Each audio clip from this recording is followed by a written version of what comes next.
par!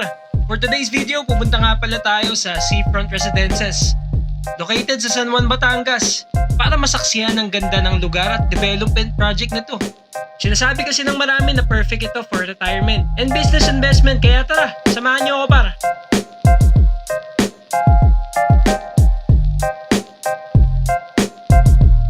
Gamit ang big bike ko, nagtungo ako papunta sa San Juan. Tamang pagre-relax lang habang nasa biyahe. Minsan kailangan din natin yung mga ganito, lalo na paglunod tayo sa trabaho araw-araw.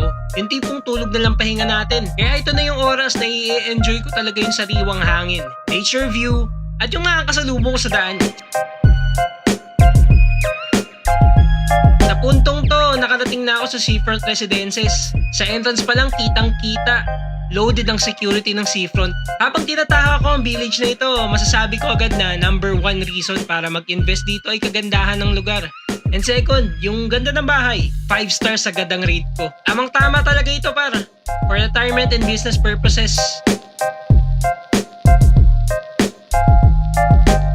Ayon pala sa management, pwede mo daw lagyan ng pool ang sariling unit mo. Imaginein mo yun par, pagtapos mo magtrabaho sa buong weekdays, sa mismong bakuran mo, pwede ka na mag-relax at maglublob habang umiinom ng malamig na inumin. Talagang nakaka-relax yun, nakakabawas ng pagod para sa kinabukasan, handa ka na sumabak sa hamon ng buhay.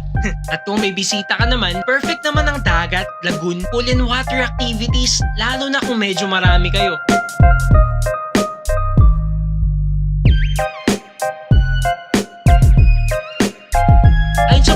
Usap ko dito, ranging 10,000 to 14,000 daw yung rate nila ngayon for Airbnb or staycation. Isipin mo par, kayang-kayang bayaran ng kinuha mong bahay ang sarili niya. Kumbaga nag-invest ka para may magtrabaho para sa'yo. For short, passive income. Isa pa sa mga reasons kung bakit maganda mag-invest sa mga ganito, dahil habang tumatagal, yung investment value appraisal pataas habang tumatagal. Sa mga ganito maganda mag-invest, win-win investing ka talaga. Tahimik, disente at malinis. Kaya all-in na talaga dito.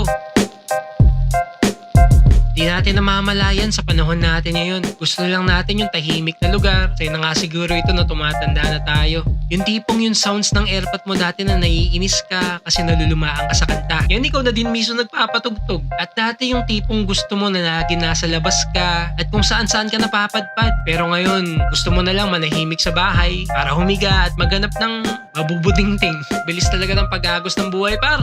Di natin namamalayan, nandito na tayo kung nasan tayo. Kaya dapat paghandaan natin ang bukas par kung paano natin haharapin ang pagsakit ng likod, tuhod at ang hamon ng buhay. Kumita hanggat kaya, magpahinga kung may pagkakataon. Sa buhay, sipag at diskarte at huwag kakalimutan magpasalamat sa ating Diyos. So par, paano? Hanggang dito na lang. Bahala na kayo.